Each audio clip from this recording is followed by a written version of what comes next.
President Zelensky wasn't going to. So, have you been scammed? Have you been taken advantage of by a business and just don't like it? What's going on in your life and you want to tell us about it? What's bugging you? That's why we're here. Joe Ducey, Producer KJ.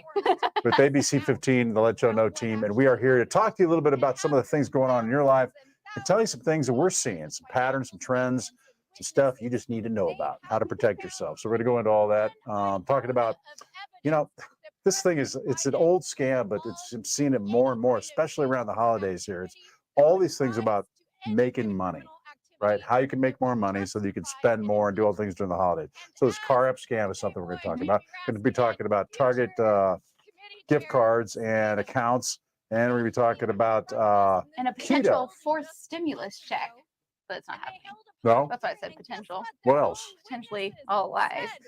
And we're talking about first come the holidays, then come the holiday debt.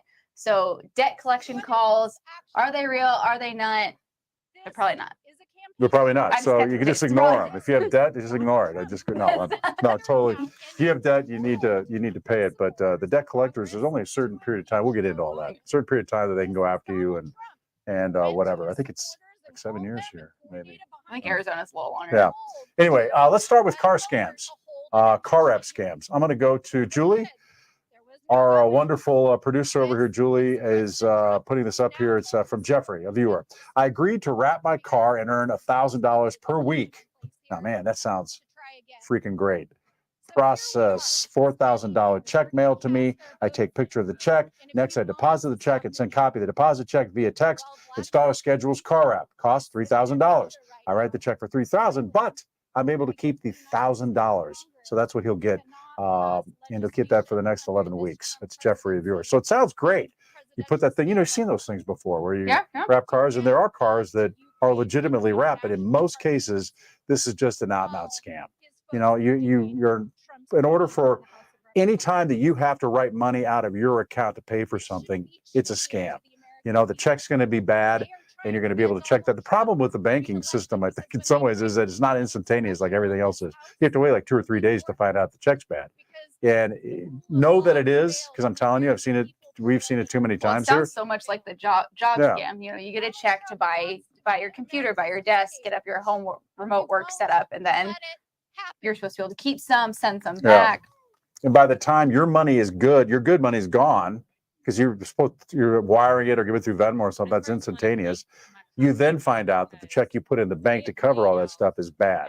And a lot of cases, people are living, dollar to dollar, and they don't have that money, so they overdrafted their bank, and it's just a bad thing. So here's a check. Julie, if you can put that check up here. This is one of them. This is the same check, $4,000.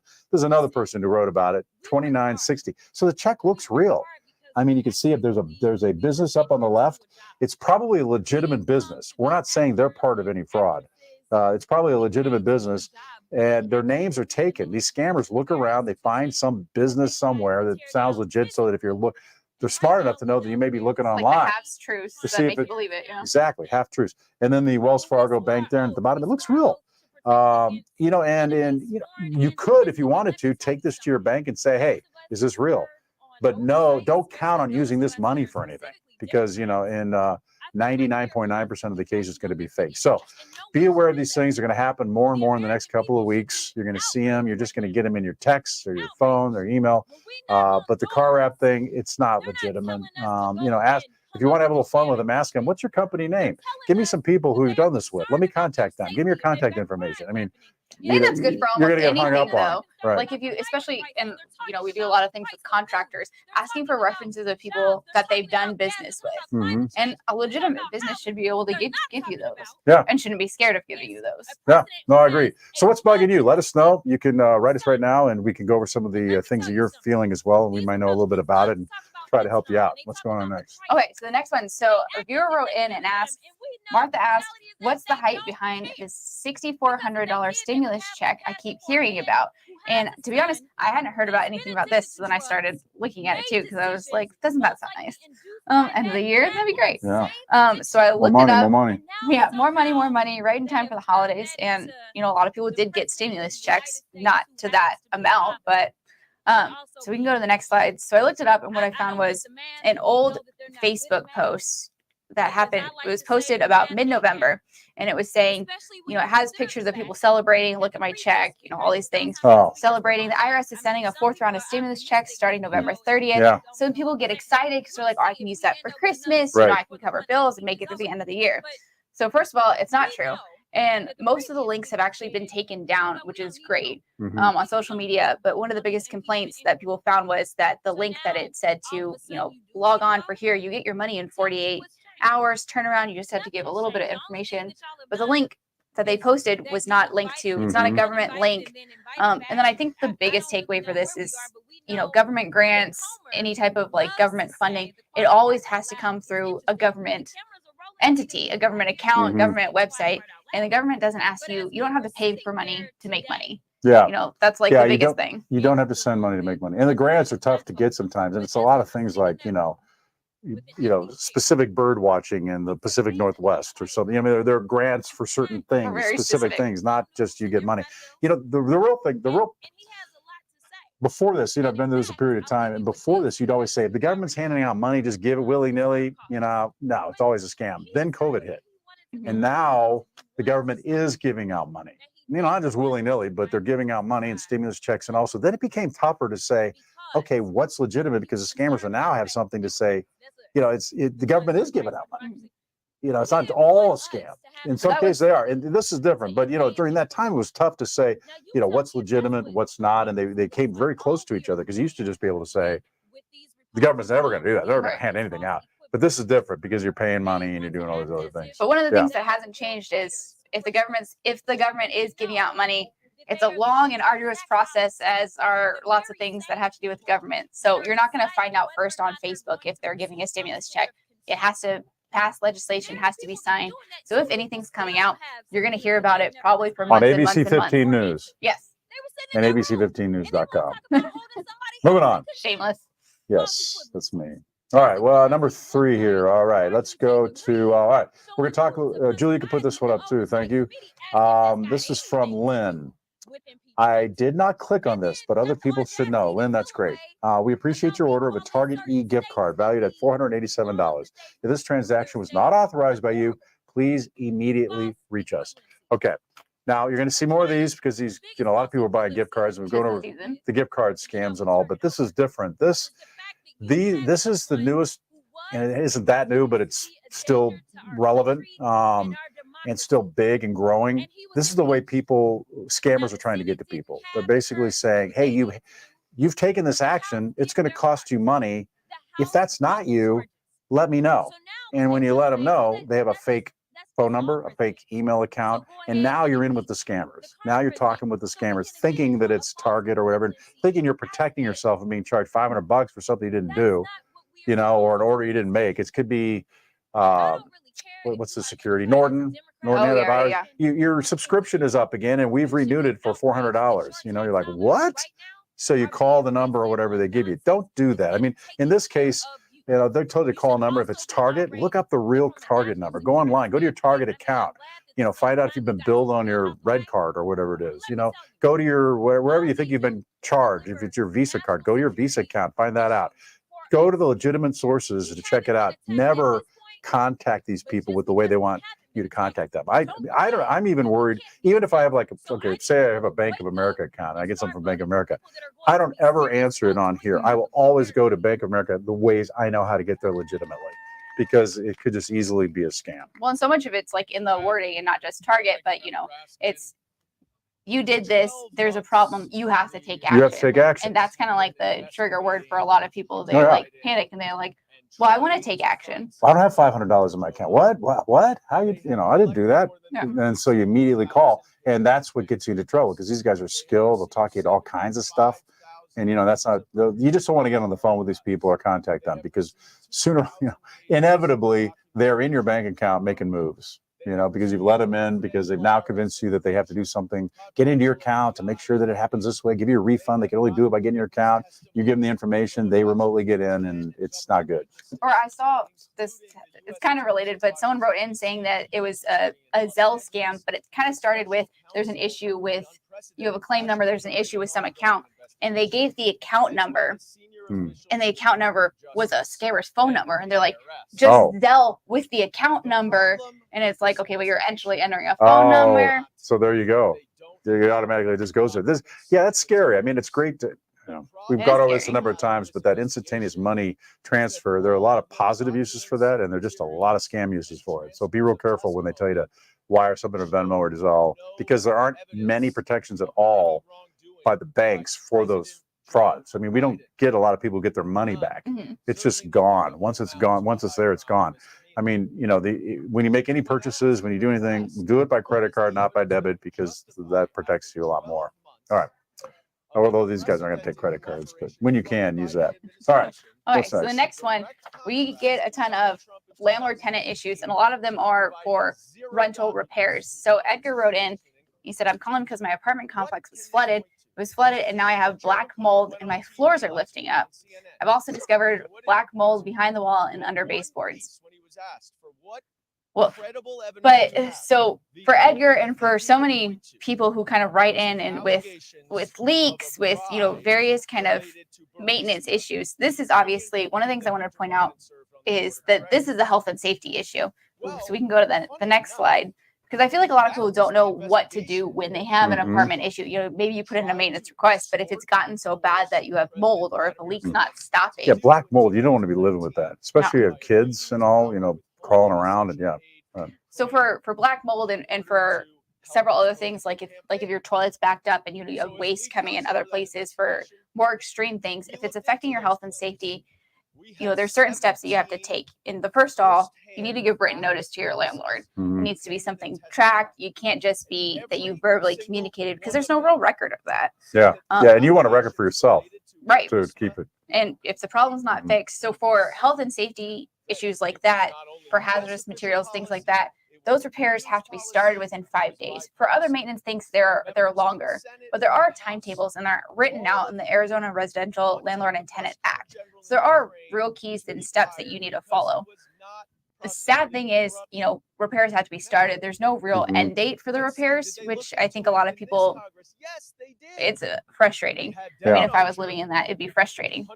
But then another thing you can do, if while repairs are starting, if it's unlivable, or you have to move, or like in Arizona, one of the big things we see is, if your AC is broken, and there's nothing to do, and you have to go to a hotel for a couple of days, keep receipts, But there's also, when you're asking your landlord to take action, there are certain verbiage and certain statutes that you need to have in that written notice. But that's also, again, all laid out in the Arizona Residential Landlord and Tenant Act. But big bold at the bottom, always pay rent, which is, I mean, it's frustrating. And I've been in situations living in an apartment when things aren't getting fixed, and you're like, why am I paying all of this money and I'm not getting what I'm paying for? But if you withhold rent, you open yourself up to being evicted. There are ways that, you can, like I said, deduct it later, and you can maybe recoup that if the landlord hasn't been living up to their part of the contract. But the first thing you want to do is keep protecting yourself from eviction and make sure you're getting paid. And then one other thing is, a lot of cities have it. Phoenix is just one of the largest ones. They have their Phoenix Landlord Tenant Program, and they'll take calls for people all over the state, and it's free, and they help renters and landlords. And if you're going through something like this, they have kind of that verbiage. They can talk you through how you write up certain things. What's the next steps? That's good, because there's certain words you have to use and all. And you can get the Landlord Tenant Act through azag.gov. So go to the Attorney General's office website. They'll have that. You just look it up online. Also, Community Legal Services is great, because they'll help in these situations if you qualify. And I think that for a while they had a contract with the city of Phoenix. So anybody in the city of Phoenix, I think, could, any resident there. And then you have to otherwise qualify by income level, and they can really help with these kinds of things. But I think the key thing you're saying is true. You have to always pay your rent. And then you don't, in other words, I would say you don't deduct these things from the rent right away. You pay your rent, and then you have to fight those battles later. They may end up, you have to go to small claims court. You may have to hire an attorney, which you don't want to do. That's why Community Legal Services may be the place for you. But fight that later, because if you don't pay all of your rent, they immediately can say, all right, we have a reason to get rid of this person. And the way the market is now, it might be tough if you've got a fairly good deal going to try to get something else. Find a new place, Yeah, and black mold, though, man, you can't live with that. You know, that'd be something that I would have to probably leave, and you know, try to get the money back later. I think that's the key. And in instances like that too, Yeah. you might have to involve, you know, city health department to come out and look at things like that. But yeah, I mean, always start with get it in writing. Yeah, and maybe they can move you to another place. Maybe they can move you to another unit in the complex for a while. You know, I mean, you may not want to stay there forever if they've ignored this to the point it became black mold, but you at least will be out of that immediate danger. All right. Let's go to the next one we've got. These are things that we're seeing all over, so we're trying to bring those that we see to you to kind of warn you about what's going on. And if you've got any issues, let us know what's happening. That's Joe at ABC15.com, and also right here you can let us know, and we have a few more minutes we can talk to you about it. All right, this is I was charged $238 for a weight reducing product. Man, weight reducing product that'll also grow hair and firm your skin. Right? Isn't that always the way it is? That one product that'll do just everything for you that I did not order. I ordered Get 2 for $39.76. It's keto plus ACV gummies. Ralph is a viewer. We're getting a lot of these things, and you can talk a little bit about the keto. Keto is the latest. It used to be, is it acai? How do you pronounce it? ACAI berry? Acai berry. Yeah, that used to be pomegranate. Right. I mean, all these, they find these things, and sometimes they'll find it like in the nut found in the top of the cocoa tree in, the My Brazilian. Red wine's good. Red wine's bad. Yeah. Coffee good. Coffee bad. But it's like, some crazy thing that they found, and an extract that they're bringing just to you, and it's going to cost. That's one part of this. These kind of fake things, I think, that just get way out of hand, and you don't even know if they're including the ingredient in it. The other thing is, though, something that you finding in a legitimate website, and what you do in the case, and there isn't a heck of a lot you can do if you get taken by one of these companies. So, first of all, it's important that you use credit cards no matter what, because in this case, if you use a credit card, you can then. You have 60 to 90 days, in some cases, to dispute your credit card charge. And you can do that in this case. If you use a debit card, it's a lot harder because they take the money directly out of your bank account. But the credit card company doesn't have your money yet. You haven't paid your bill. So they're fighting it a little bit for you. And then you're going to have to prove to them. And we've seen this kind of stuff happen. I called the company here on Ralph's behalf, and I wrote Ralph and told him I was going to do it. And they haven't gotten back to me. So before I would get involved with them, I might call their customer service number and find out if it's legitimate. I might, write their customer service people support, see if you get something that sends back saying not there or whatever. Those are the kinds of things I'd check the company out. Check reviews online. If you see the name of this company, you'd put on something and put reviews or bad or complaints. See if that comes up. Check the Better Business Bureau sites. All those things before you spend your money. Well, and one of the things that we'd seen was keto specifically being targeted, but kind of the newest, latest health fads, investment, kind of not get rich quick, but the latest investment technique. A lot of those are popping up as side ads that people are clicking on, and those are becoming some of the biggest things that we just talked with a woman who she also ended up buying keto gummies because she thought she saw Oprah's face on it. So kind of the health and the investment are really Oprah's face on the gummy? Oprah's face on the ad for gummies as like an endorsement. Oprah head face gummies. That would be like the old Flintstones really, ones. Yeah, that have like the face of celebrities. I just ate Oprah. It'd be Kim Kardashian. Wow, that's cool. Look at her face. I like how that's your go-to. Yeah. I don't know. It just she seemed like she'd be into all this stuff. So an influencer. An influencer. Influencer gummies. Yeah, influencer gummies. I have another one to do. We have one more. We have one more. Oh, okay. Well, good. So this one is, like I was saying, so, first comes holidays, then come holiday bills, holiday debt. So this person wrote in saying that they received a call regarding a, quote, matter needing my attention before further pursued, which is super vague, which is always not a great sign. And then they got a follow-up call, and this was essentially what they gave us verbatim, that the caller said, "We received a file in our main office that names you as the respondent. It's imperative that you or your representation contact our office immediately if you wish to handle this matter voluntarily," which seems a bit threatening. Upon calling, refer to file number. And the viewer says they didn't give a file number. it's imperative, again, that we hear from you immediately to avoid Excuse further me, spelled escalation. correctly, though. Imperative, good. You look from the spellings. All right. Well, I think this was his voicemail. Oh, okay. I think this is what he gave us, but I'm glad AI can spell imperative, I guess. That's good. So yeah, this is, what is it? Okay, so this is what he gave us further information. So this was, he actually ended up calling the number back, which I don't necessarily, no. Joe's face. No. But said that he talked see my to face a woman. whenever you get that, just look at this No. face. Man. This big head going, no. He talked to someone who said they were a mediator for debt collections. So first of all, mediators or arbitrators, they're big words, but they're not going to call on behalf of a debt collector. Mediator, they're trying to do different things, different legal things. They shouldn't be calling for debt collectors. So that's kind of your first one off. And then he was saying that they were trying to collect on a loan that was over a decade old. And I kind of like this guy because he called and said, I asked him, well, how much was the loan? When did I open it? Where did I open it? That you have to get that information. That's the law. Yes. Yeah. So that's what I wanted to go into. And he said that this person couldn't answer that. And then he also later told me, I've never opened a loan. And I was like, okay, well, so you buried the lead there. Yeah, I was like, okay, well, so buried the lead. We call it. If you've never opened a loan, never have a package being delivered, then don't fall for people saying that you did. Yeah. But that was one of the main things. You might get this after the holidays, people trying to collect on debt. But the Fair Debt Collection Practices Act, if any debt collector is contacting you, first of all, it should be the debt collector contacting you. They also have to contact you in writing within 5 days of their first reach out. So there's all these different processes they have to follow. And you have a right to have them verify the debt. So asking those questions. So put debt collector ABC15, let Joe know, and you'll find stories because we've done a bunch of stories on that. All right. We got to go? We done? Yes, we're done. We're done.